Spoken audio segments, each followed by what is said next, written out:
დემოკრატიებს ძლიერი დაცვა სჭირდებათ. მხოლოდ ხელშეკრულებები ვერასდროს უზრუნველყოფს მშვიდობას. საქართველომ ეს 2008 წელს ისწავლა. უკრაინამ 2014 წელს ყირიმის ანექსიით და ახლა უკვე რუსეთის 3 წლიანი სრულმასშტაბიანი ინტერვენციით.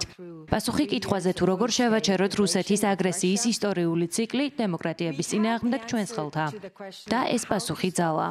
სწორედ ძალა აკავებს აგრესორს, სისუსტე კი მას ეპატიჟება. უსაფრთხოების ძლიერი გარანტიები ძლიერ უკრაინას ნიშნავს. კიევს არ შეუძლია მიიღოს ბუდაპეშტის მორიგი მემორანდუმი, მხოლოდ სიტყვები ამისთვის საკმარისი არასდროს არის.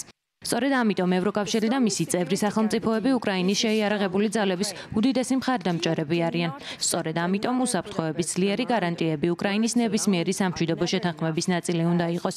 მიზეზი, რატომაც გასულ პარასკევს ევროკავშირის ქვეყნების საგარეო საქმეთა მინისტრებთან ერთად განვიხილე, თუ როგორ უნდა უზრუნველყოთ უსაფრთხოების გარანტიები ისაა, რომ როცა ომი დასრულდება, ის საბოლოოდ უნდა დასრულდეს. ამის მისაღწევად ჩვენ რუსეთზე ზეწოლა უნდა გავზარდოთ და უკრაინა ბრძოლის ველზე დღესვე უნდა გავაძლიეროთ.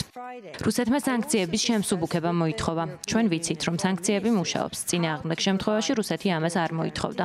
გასულ კვირას სანქციების მე-17 პაკეტი წარვადგინეთ. ასევე დავადგინეთ 2027 წელი რუსეთთან ენერგეტიკული კავშირების გაწყვეტის ბოლო ვადად. გარდა ამისა, ახლახან 1 მილიარდი ევრო გამოვყავით უკრაინის თავდაცვის ინდუსტრიისთვის, რათა მხარი დავუჭიროთ უკრაინულ კომპანიებს და დამატებითი სამხედრო დახმარება უზრუნველყოთ.